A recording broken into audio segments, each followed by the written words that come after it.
ગુજરાતનું ચિરાપુંજી ગણાતા ડાંગ જિલ્લામાં કુદરત મન મૂકીને વરસે છે, પરંતુ આ જ પાણી જ્યારે ઉનાળો આવતા સુકાઈ જાય છે ત્યારે લોકજીવન પાયમાલ થઈ જાય છે। ડાંગના સુબેર તાલુકાના જરી ગામમાં હાલ પાણીની વિકટ સમસ્યા સર્જાઈ છે। સરકારી યોજનાઓ હજુ આ ગામના પાદર સુધી પહોંચી નથી શકી। મહિલાઓ અને બાળકો કાળઝાળ ગરમીમાં પાણી માટે માઇલો દૂર સુધી જાય છે। નદીના પટમાં વીરડા ગાડી પાણી જળવાની રાહ જુએ છે। આ પાણી પણ ડહોળું અને પ્રદૂષિત હોવાના કારણે લોકો બીમારીનો ભોગ બને છે। સ્થાનિકોની માંગ છે કે તંત્ર જરી ગામ સુધી પાણી પહોંચાડે અને મહિલાઓના માથા પરથી બેડાનો ભાર ઉતારે। આ જરી ગામની અંદર પાણીની મોટી સમસ્યા છે।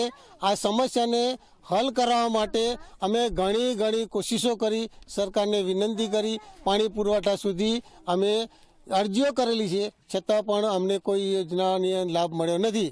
હાજના અમે આવે તેમ તે છોકરા બોરડતા છે, પેલો ભેંસને પાણી ની કોઈ નહીં પીવડાવવાના, ભેંસ બી આમાં બેહી રહે અને કોઈ પાણી પુરવઠાના બી પેલ પાઇપલાઇન બી પાપે લોકો કે કોઈ નહીં। આ લોકોને કહેવાનું તે કે તમે બીજા લોકોને કે જેમ કે કઈ રીતે આમ સાહેબ લોકોને મૂકે પાણીમાં બેહવાની મૂકવા।